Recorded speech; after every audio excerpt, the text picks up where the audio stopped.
name is Wit Lopez. My mother's African-American, my father's Puerto Rican, and I live in Philadelphia, Pennsylvania.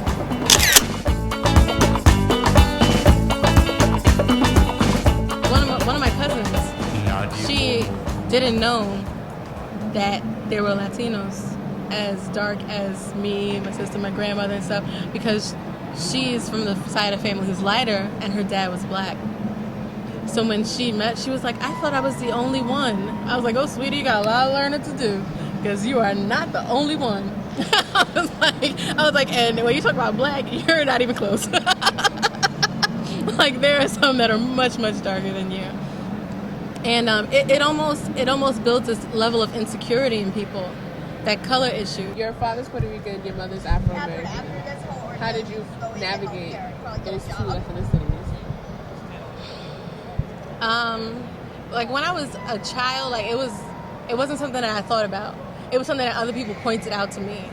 They were like, oh, but your last name is Lopez and you don't look like a Lopez, which was funny to me because my grandmother was darker than me and she is straight from Puerto Rico. And she was the Lopez. Exactly, and she was the Lopez, you know, so it was like, wait, you're telling me I don't look like a Lopez, but I look like my grandmother, I look like my dad, you know, so it was like, it wasn't something necessarily that I felt I had to navigate growing up. But it was like I had to know how to navigate the people who didn't know how to navigate with me. That sort of thing. So it's like if somebody was like, you're a Lopez, that was somebody I didn't talk to. That was somebody I didn't have to waste my time with. But it was like other people who didn't ask, those are people that I tended to talk to more. How do you personally identify? I consider myself African American and Puerto Rican. And when people ask me, that's what I tell them because that's where my family's from. That's really all I can tell them. Well, see, here's the thing. With my father's side of the family, his mother's family is mostly African and Taino descent. And on his father's side, it's Spaniard and Carib descent. So they were white Hispanics on my grandfather's side. And on my grandmother's side, they were black Hispanics. And so we had parties. I never actually heard anybody say that. My grandmother would say very proudly and very openly that her grandfather was African, that his parents were slaves, or I think either his parents or grandparents were slaves, she would say. And she was very proud of that fact. She didn't say anything about it. You know, it was never a problem for her. They never mentioned race. I never heard race brought up like that, unless they were talking about other people. Unless they were talking about the people that they actually considered black or white. But it was never a black Hispanic, white Hispanic thing. Now I had heard, you know, through family stories, like most people here, that there were some color issues, but I never actually saw it. That people didn't want people to marry other people because of their skin color. I know my father had even told me a story about how he was dating a white woman, and his mother had made a comment about it. About La Raza, you know, just don't do that to La Raza or whatever. And it was just like, she don't want him to be with the white woman. Yeah, which is interesting because exactly, which is the opposite of what we usually hear. And so it was different. Like, but they never said anything about it. Like, I went to family parties where half the people were light, half the people were dark, and everybody else was a color, some color in between, and nobody really said anything about it. Like, I never heard negative things about it. I would say it wasn't until I got older that I noticed, like, little comments. Like, so I remember the other day, they were like, oh, which cousin is that? And they were like, oh, you know, the one, they were like, the dark one? No, the other one with the nappy hair. And it was just like, is that how you describe people? Exactly, like, you say, oh, the tall one? No, the one with the nappy, like, you could have said the shorter one, you know, or you could have said the whatever one, or the one who likes purple, you know, something, but you didn't have to say, no, the one with the hair, the one, you know. Like, that was how they identified her. So I didn't hear as much stuff, but it probably existed and I probably didn't notice. Okay, so it's interesting that it was the other way. Instead of the mejorar la raza, it was exactly preserved. Which is interesting since my grandfather is so light. Okay. You know what I mean? So it was like, what are you saying? What do you mean? What are you doing? Yeah, it should be open at that point. Exactly. And I mean, because everybody was so intermingled at that point, I didn't really understand why it was like that. But my grandmother, she was very proud of who she was and of what was inside of her and how she was raised and the people in her family, all of that. I remember when I was going to Puerto Rico for the only time that I've really been there, and she pulled me to the side because she knew that I enjoyed learning everything about who I was, from both sides of my family. And she pulled me to the side and she was like, if you want to see people that look like you, make sure you go to Loiza.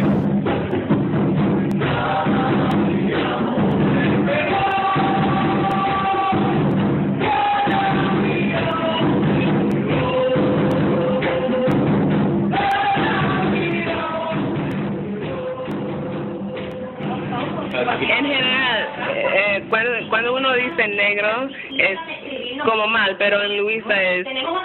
Bueno, es como persona. En Puerto Rico, y para algunas personas, el negro es malo. En Loiza, negro y de Loiza, estamos hablando de cosas mayores, ¿no? Especialmente cuando Loiza tiene muchas expresiones culturales de raíces africanas. En Loiza se da todo lo que se da en Loiza prácticamente, en lo que es la vida, la comida, la religiosidad, se da bajo unas raíces africanas. Ese es nuestro grupo, la gente de aquí e inclusive la gente que no es de aquí. Sí. Ya reconoce que tiene un valor cultural. Tiene un valor cultural, correcto. Y entonces, es la raíz. Entonces, pues, desde esa perspectiva, sí, nosotros hemos ido educando al pueblo, haciéndole que reconozca, Enseñándole que nosotros somos, que nuestra raíz, nuestra cultura es parte del ser puertorriqueño.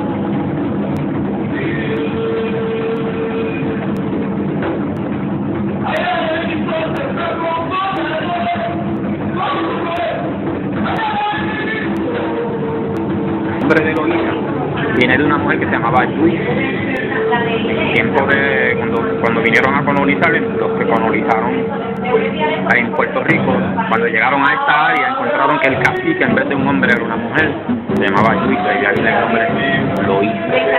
Cuando todos estos descendientes de esclavizados llegaron aquí, se mezclaron con indios. That meant so much to me when she said that, because it was like my whole life I grew up with people talking about, oh, you're not Puerto Rican, you don't look Puerto Rican, you're not this, you're not that, you don't know what Puerto Rican is. And it was like, but I do. I see my family all the time. I know what arroz con gandules is, I know what pateles are, I know how to make these things, and you're telling me I'm not? Like, who are you to rob me of that? But my grandmother understood where I was coming from, and she understood the struggle that I was having without me even having to say it to her. She knew, and she addressed it. She knew that I'd never seen people that looked like me, you know what I mean? Besides her. In Puerto Rico. Yeah, and so she let me know where I could go to see people who were more like me, so that I didn't have to feel like I was so alone. And did you feel alone growing up? Oh, yes. Emphatically, yes. Sorry, I'm a sailor. But yeah, it was the worst. The worst, I would say, for me, elementary school wasn't so bad, because I went to elementary school in a neighborhood where almost everybody in my class was mixed or something, just everybody was different in some way. Their parents were artists or a doctor or a lawyer, half black, half white, half African, half German. Everybody was something, so it wasn't like I was that different. But when I got to middle school, I went to a school in Bushwick, Brooklyn, and a lot of the school was African American and West Indian, and then another portion of the school was Latino. And it was dealing with a lot of the Latinos that made it really hard for me, and that made me feel really alone, because they would see my name on the paper. I mean, my name's Whitney, whatever. You see my hair, you see my skin, you see my features, and you're like, oh, Whitney, okay, it's another, she's probably Jamaican, she's probably Trinidadian, and that's what I got a lot of. Like, people thought I was like from Trinidad or, some other island in the Caribbean. And because I didn't have an accent, I didn't whatever. And a lot of the other Latinos that looked like me had accents, still had their accents. So it was like, oh, but you can't be. You're not. And so it was like, okay. So I had Puerto Ricans coming up to me saying, you wish you were Puerto Rican. You wish you were like us. You don't look like us. You don't talk like us. You're not like us, whatever. And it was just like, oh, why are you telling me this? Like, it was a horrible feeling. And then I would have students coming up to you. Other students coming regularly. up to me saying, yes, on an almost daily basis. And there was one guy who was like the main culprit who just insisted on telling me how un-Puerto Rican I was every time he saw me.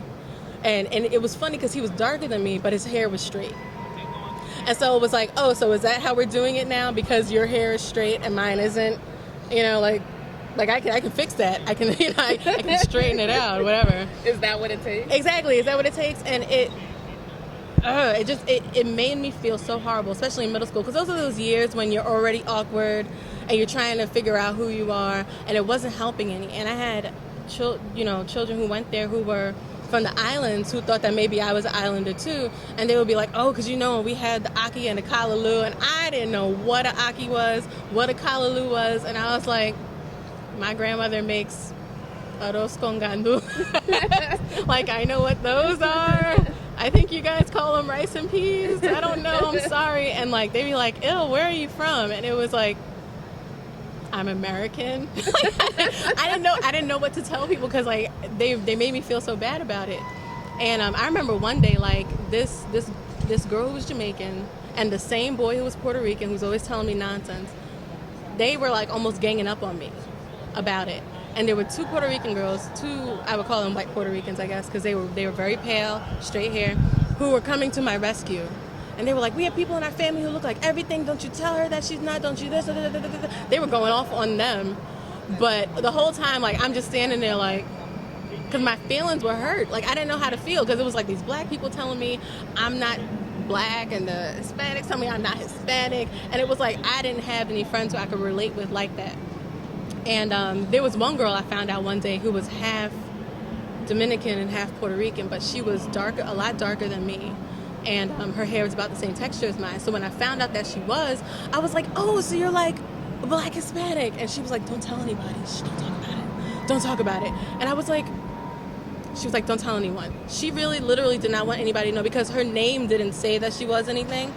And so nobody knew. And so she was able to hide within being black and not ever let people know that she spoke Spanish, grew up in a Hispanic household. I remember it got so bad one day, like I left class crying and I went to the counselor's office and she was like, what's wrong? And I was like, nobody believes me. Like nobody, and you shouldn't feel that way about who you were raised to be, that nobody believes. That would be like if I came to you and said, my name's Whitney, and they're like, your name's not Whitney, it's Pony or something, you're like, it's not Pony, it's Whitney, and you have to convince everybody, and they're like, whatever, Pony, and you're like, I have never told you that my name was Pony. Why do you insist that it is, And it was one of those situations. I went to her, I was crying, I was in tears, I was upset. Like, it was one of those hurts that goes like all the way to the core of who you are. Because it was the core of who I was. Your whole existence. And because I was raised equally on both sides of my family. Some people identify more with one side or the other because they have more experience with either their dad's side or their mom's side. I saw both sides equally every holiday, every this, every that. They came over, every this, every that.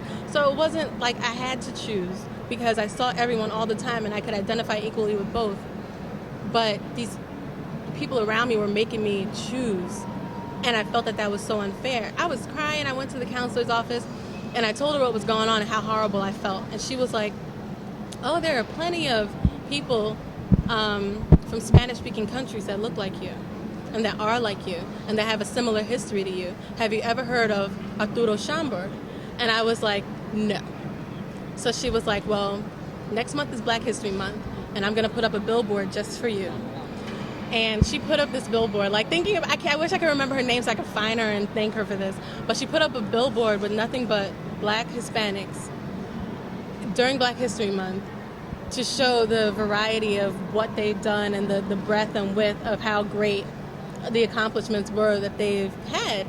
And it meant so much to me that somebody thought enough of me to put up something that reminded me of who I was and that gave me something like, oh, you think there aren't? Well, here they are. I could kind of show people that I wasn't the only one. Wow, that was deep. And how did the kids respond to that? They probably didn't care. They probably did not care. I mean, like, I was able to tell them now, but they still were like, whatever. It didn't change their lives. It changed mine, but nobody else seemed fazed by it. Truthfully, that was something that I never had to really address it with white people. I had to address it with black people and Latinos. And that was it. Like, they were the ones who made the most out of it. They tended not to care. Like, that tended not to be something that they asked me about. It just wasn't. How does your father identify? He identifies as Puerto Rican. And I think things have been strange for him and his brother because I remember he told me a story once where when he was a teenager and he lived in a neighborhood, you know, Brooklyn's been through so many transitions. And we even see in the story, like West Side Story, where you have these Puerto Ricans who are fighting against the Italians and the Irish because they're trying to come in and they don't fit. And there's that clash. And that clash was very real for a lot of people. And my dad told me a story once where him and his brother were walking down the street and these white guys tried to get his brother for the simple fact that they thought his brother was black. The simple fact. Nothing more, nothing less. They thought he was black, and for that reason, he deserved to be beat up. But my father said he had to tell the guys, oh no, he's Puerto Rican. He's Puerto Rican, he's not, for them to not beat him up. Because so they were they stopped, yeah. Which, just, that story makes you think of so many things. First of all, why were the men trying to beat him up? Secondly, why would they beat him up because he's black but not because he's Puerto Rican? And why should that be something that defends somebody? I mean, if he was going to get beat up, period, then he should have got beat up. There shouldn't have been no, he's black, white, Puerto Rican, this or whatever. If they were going to beat him up, that should have just happened. There shouldn't have been any type of color or ethnic distinction. So that's definitely something that stands out in my mind, like hearing stories from my father's childhood. But he identifies solely as Puerto Rican. There's no really identifiers. And I think for him, it's mostly, there's no real identifier like that because his father is a white Puerto Rican and his mother is a black Puerto Rican. It's like, I'm a mulatto Puerto Rican. I don't know, like, what, what would he say? You are the mezcla. That's what it is. Exactly. Does he identify as an Afro-Puerto Rican or Afro-Latino? I mean, he's told me about it. He's taught me, like, when I learned about it in depth, it was from him. He told me, he gave me books, he gave me music, he told me about bomba and plena, and he told me about maroons and all types of things. But he never says, like, I'm an Afro-Latino, I'm an Afro-Boricua. The term African-American, you identify with that on your mother's side, right? I do. I definitely identify with African-American because our ancestry lies in slavery, and we don't necessarily know which country from Africa that we're from. And I think for a lot of people who have a similar life path where your ancestors came from Africa, some country in West or Central or whatever, and into the United States through the ports, whatever, and into slavery, you identify almost with the whole continent as a unified body because you recognize these wonderful things that each different country has to offer, and so you're like, this is where I may be from, and this is how beautiful the whole of it is. This is what the whole of it is capable of. And that kind of becomes your something to be proud of, instead of saying, oh, we were stupid enough to get on a boat and not fight back, and we came here and we were enslaved for hundreds of years and have nothing to show for it, And it's like, I think that's a lot of the reason why people identify as African American, because then you have the whole continent to choose from, the majesty of it all the beauty that it offers. Do you think that it's doing a disservice? Do you think it's doing a disservice to combating the monolithic view of the continent when you use it in that way? I think, and to some extent, and depending on what you're talking about, it does do a great disservice to the continent when people talk about it in a monolithic way, because people will say things like, oh my gosh, Africans are so poor, oh my gosh, they're starving children in Africa. Like, every child in Africa is not starving, every child in Africa is not poor, and Africa is not a country, it is a continent with multiple tribes and languages and countries and all types of things, multiple climates, you know. And I think that sometimes it does kind of add to that. You have the African ancestry on your African American side, as well as your Puerto Rican side. So it's kind of like you said that you couldn't separate. Exactly. And it's funny because I couldn't even separate my Spanish ancestry because I've heard things about it and I know where in Spain they come from and that sort of thing. And so where it's like some people are like, oh, you know, I'm Afro-Latino and my family was just slaves and anybody who's in my bloodline that might be white was an oppressor. And it wasn't that situation because, well, at least from what I know, it wasn't that situation because they came directly from Spain and they weren't owners. So they were there by their own, they immigrated. Yeah, they immigrated to Puerto Rico. And so it wasn't a slave owner, slave sort of thing. That wasn't the situation.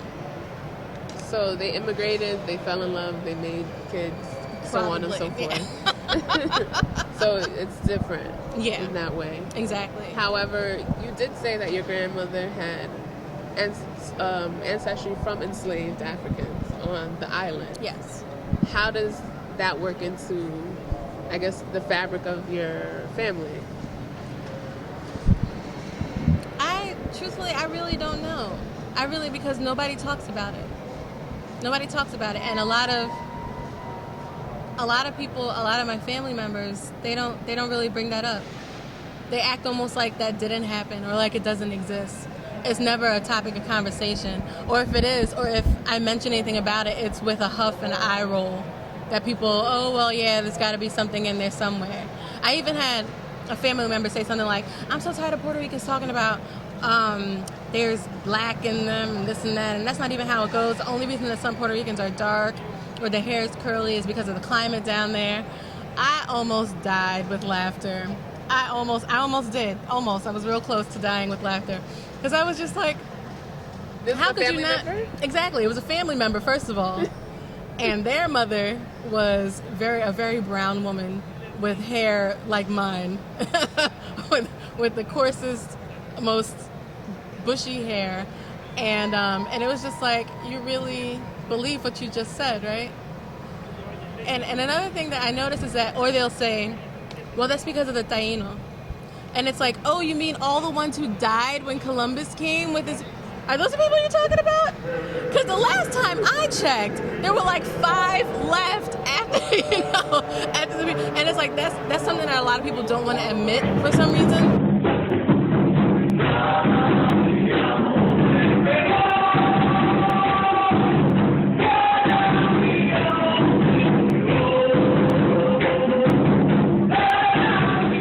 They did take native wives, though. Like some of the colonizers. No, they did. Like they did. And we have pictures. We have pictures of some of our family members, old, torn up photos of native women in the family. All these Hispanics want to blame any dark features, any wide nose, big lip, big hips, big legs on there being some native in their family.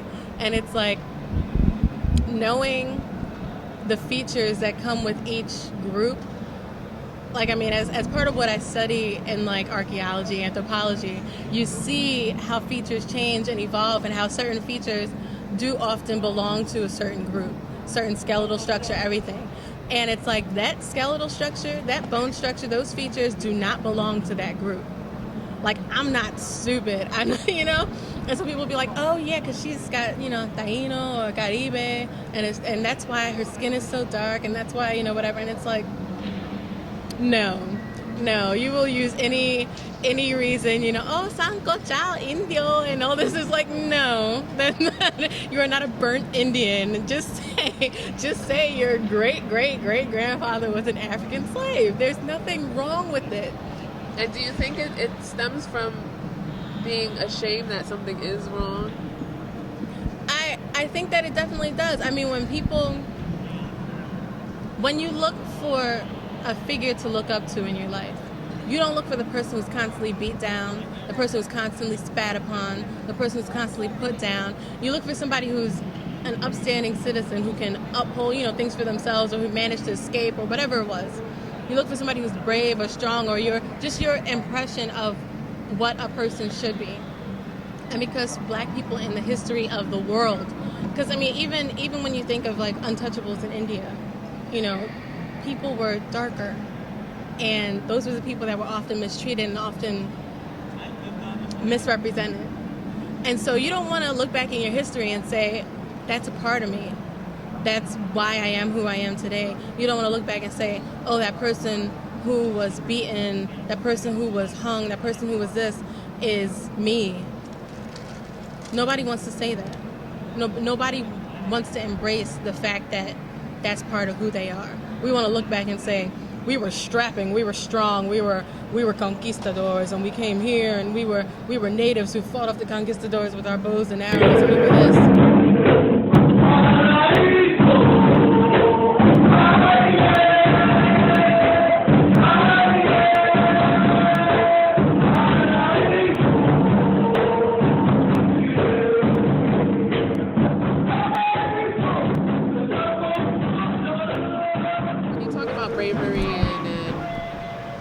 Word that comes to mind is resiliency. I find that very much in African descendants. I completely agree, but people often see it as like being passive. You know what I mean? It's like, oh, we didn't even fight back for ourselves. We took it and we let them do this to us and take our women and enslave our children and whatever. But you did what you had to do to survive, so that you wouldn't be completely wiped out. And that generations later, people like you and me can sit here and say, they did that, they made that small sacrifice so that we could have what we have now. Well, not even small. Yeah, it wasn't small. Exactly. They put their identity, their personality, everything to the side to be told they were nobody and to do work for somebody else. So that I wouldn't have to. And to add to that, they did still preserve their identity in these traditions that have persist hundreds.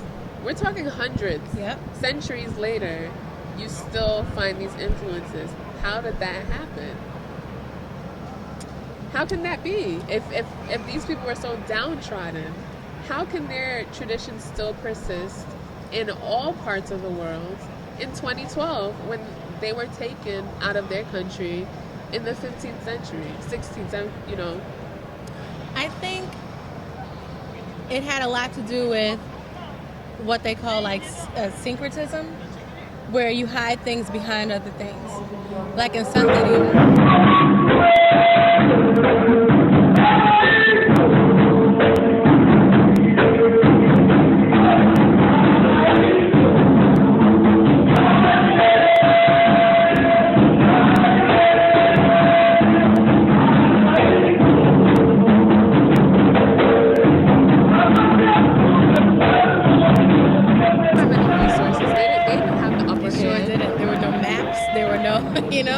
For all they know, they could have went into a ditch, and that would have been the end of that. They could have fell off the face of the earth. They didn't know. They went uncharted territory. When we talk about maroons and cimarrones, exactly, runaways.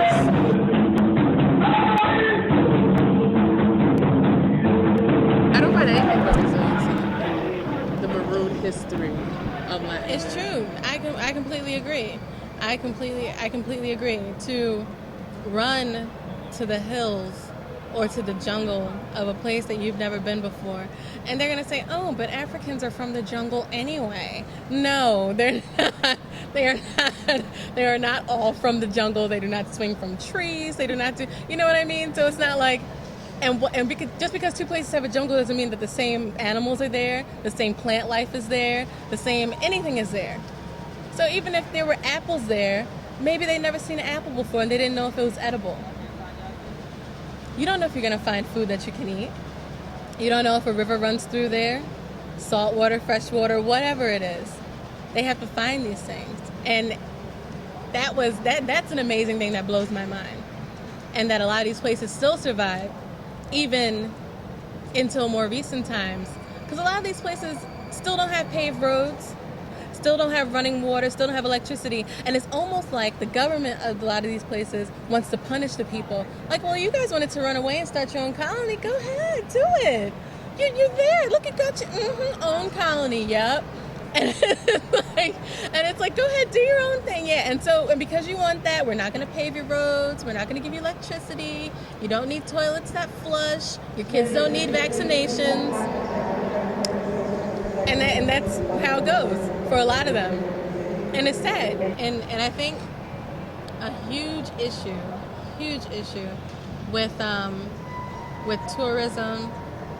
tourism by former colonizers. That's what I'll say. Tourism by former colonizers is that you have people who are basing their reason for visiting off of someone's ethnographic work, an ethnographic body of work. And so they're looking at something that's 40, 50, 60 years old and expecting the group that they're going to see to be a snapshot in history. They're expecting to go to Kenya and see the Maasai running through the fields, whatever, throwing spears and catching lions with their bare hands. And it's like, there are some Maasai that have houses and cars now, and they don't wear their tribal clothing. Like they've evolved just as much as you have, and that tends to be a huge issue when it comes to tourism by those groups, because they want to go somewhere and see the native dancing. They want to go but how many of us go to Germany and say, hello, we're the cloggers, bring them out. Hey, do you yodel? Because I swear you look like you yodel. Like we don't do that. But when the shoe's on the other foot, that tends to be what happens. And so part of tourism in these countries is catering to the notion that whatever this anthropologist wrote 100 billion gazillion years ago is still relevant today, and we're still going to see people catching fish by hand or jump in the water and come out of the water with a fish in their teeth. Like we're not going to see that. That does not still happen.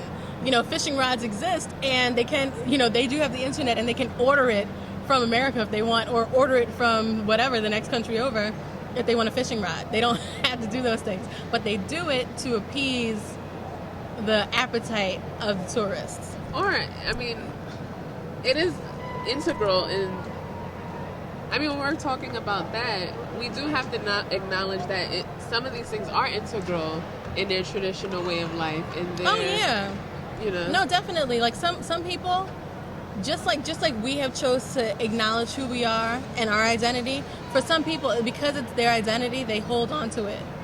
But then there's also because it's their identity and because other people want to see it, they do it. Like when I was in Cambodia, everywhere you went, you could find somebody who danced the native dance, Apsara. And it was like, okay, but, it's like, I'm pretty sure that's not the only thing you guys know how to do. Plus, a lot of these dances and traditional things only happen at special times. Exactly. And so it's like you're taking something that was once preserved specifically for the harvest or preserved specifically for the entertainment of the royal family or whatever it was, and because somebody caught a glimpse of it once, they've now made it into a widespread thing where you can get it anywhere, anytime, at a dinner theater.